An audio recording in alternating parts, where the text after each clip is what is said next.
نبی اکرم نور مجسم شفیع معظم صلی اللہ علیہ وسلم نے اس سلسلہ کے اندر جو احتیاطیں بتائیں انسانوں کے لحاظ سے تو ہے ہی،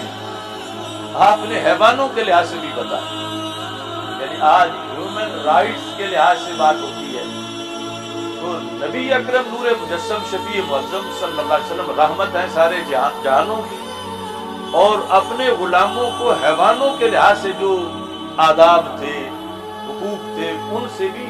متنبہ کیا کہ کہیں ایسا نہ ہو کہ کسی گھوڑی پر جو تمہارا ظلم ہے اس کی وجہ سے تم قیامت کے دن پکڑے جاؤ، کسی گدی پر بوجھ لادنے کے لحاظ سے جو تم نے خلاف شریعت کیا تو اس کا اگر تمہیں قیامت کے دن نقصان ہو جاتا ہے تو مجھے یہ بھی فکر ہے کہ تم اس کیس میں قیامت کے دن کہیں آگ میں نہ چلے جاؤ۔ سنن ابی داؤد میں ہے کہ نبی اکرم نور مجسم شفیع معظم صلی اللہ علیہ وسلم نے جب دیکھا مدینہ منورہ کے بازار میں کچھ لوگ جو ہیں وہ سواریوں پہ بیٹھ کے باتیں کر رہے تھے، یعنی کس طرح عام روٹین میں کہ بندے پہنچے ہیں سواری پہ بیٹھے ہیں، ایک اس طرف اونٹنی لے کے کھڑا ہے دوسرا اس طرف، اور آپس میں باتیں کر رہے ہیں۔ تو ہمارے آقا صلی اللہ علیہ وسلم نے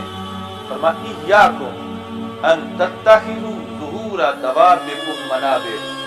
فرمایا اپنی سواریوں کی پشتوں کو منبر مت بناؤ، منبر جس پہ بیٹھ خطبہ دیا جاتا ہے، ایاکم بچو اس سے، ان تتخذوا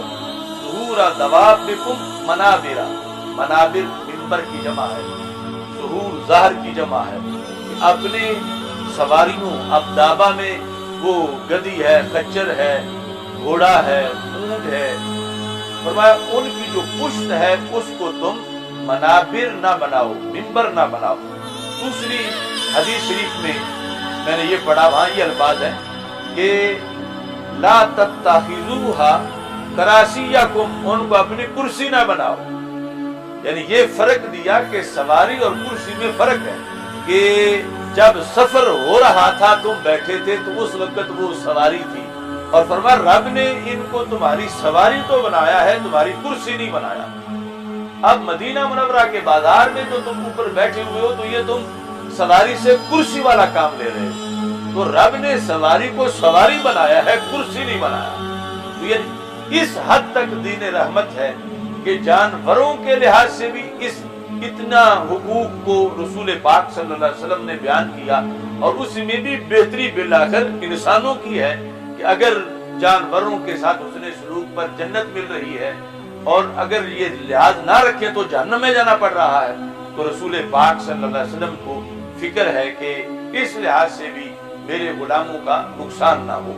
تو فرمایا ایاکم ان تتخذوا ظہور دوابکم منابر، اپنے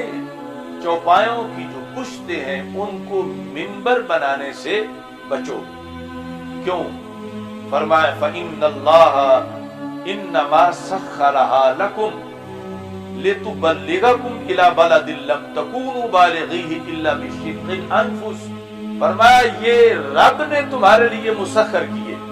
رب نے، یعنی اگر رب ذوالجلال نے انہیں تمہارے تابع نہ کیا ہوتا تو تم 40-50 مل کے بھی ایک گھوڑے پہ بیٹھ نہ سکتے، یعنی کسی کو بٹھا نہ سکتے اس کو پکڑ کے آگے پیچھے سے، یعنی اس قدر وہ تمہیں اپنی ٹانگوں سے رون دیتا۔ فرمایا رب نے اسے سمجھایا، والخیل والبغال والحمیر لترکبوها وزینہ، قرآن مجید میں ہے کہ رب ذوالجلال نے یہ گھوڑے اور خچر اور گدھے کیوں بنائے؟ لترکبوها، تاکہ تم سواری کرو، وزینہ، اور اللہ نے یہ زینت بنائی تمہارے لیے کہ تم گھوڑے پہ بیٹھے ہو اپنی زینت محسوس کرتے ہو۔ تو سرکار فرماتے ہیں انما سخرها لکم، رب نے تمہارے تابع یہ کیے ہیں۔ یا یہ بات بھی بڑی قابل غور ہے کہ وہ بے عقل ہو کے رب کے کہنے پہ تو ہمارے تابع ہو گئے۔ تو اے حضرت انسان تو بھی تو سوچ کہ رب نے کتنے جانوروں کو، لاکھوں کروڑوں کو تیرے تابع کر دیا ہے، اور جس رب نے ان جانوروں کو تیرے تابع کر دیا ہے تو اس رب کی بات کیوں نہیں مان رہا؟ یعنی وہ یہ نہیں ہے کہ گھوڑا جو ہے وہ کسی خاص بندے کے لیے تو سواری بنے جو وقت کا حاکم ہے اور عام بیٹھنا چاہے تو وہ نہ بیٹھنے دے، تو ہر ایک کے لیے تابع ہے، رب نے اس کو مسخر کر دیا ہے۔ تو یہاں ہمارے آقا صلی اللہ علیہ وسلم نے فرمایا انما سخرھا لکم، رب نے ان کو مسخر کیا تمہارے لیے، کیوں؟ لتبلغکم الی بلد لم تکونوا بالغیہ الا بشق الانفس، کہ یہ تمہیں ان شہروں تک پہنچائیں کہ اگر یہ نہ ہوتے تو تم ادموئے ہو جاتے وہاں پہنچنے تک۔ خود اگر تمہیں چل کے جانا پڑتا یا اپنا بوجھ خود اٹھا کے لے جانا پڑتا تو پھر تمہیں اتنی مشقت ہوتی، تو رب نے یہ تمہارے تابع کر دیے۔ اب یہ تھوڑا کام ہے کہ تمہارا بوجھ اٹھا کے آگے ہیں، تم ہی اٹھا کے آگے ہیں۔ اب جب تم پہنچ چکے ہو اس شہر میں جہاں تم پہنچنا تھا، تو اب اس کو ممبر نہ بنا لو، اس کو کرسی نہ بنا لو، بلکہ اب اس سے نیچے اتر آؤ۔ اس قدر یعنی گہرے حقوق رسول پاک صلی اللہ علیہ وسلم نے واضح کیے کہ رب نے جس مقصد کے لیے انہیں تابع کیا وہ مقصد تم نے پورا کر لیا، تو اب اس سے زائد ان پہ کیوں تم بوجھ ڈال رہے ہو؟ اور ساتھ ہی یہ ارشاد فرمایا وَجَعَلَ لَكُمُ الْأَرْضَ فَعَلَيْهَا فَقْضُوا حَاجَتَكُمْ، یہاں یہ بھی الفاظ موجود ہیں ارْكَبُوهَا سَالِمًا وَدَعُوهَا سَالِمًا، کہ جس وقت تم ان پہ سواری کرتے ہو ان کی سلامتی کا بھی خیال رکھو، اور جب ان کو چھوڑتے ہو تو پھر بھی ان کی سلامتی کا خیال رکھو۔ یعنی جب تم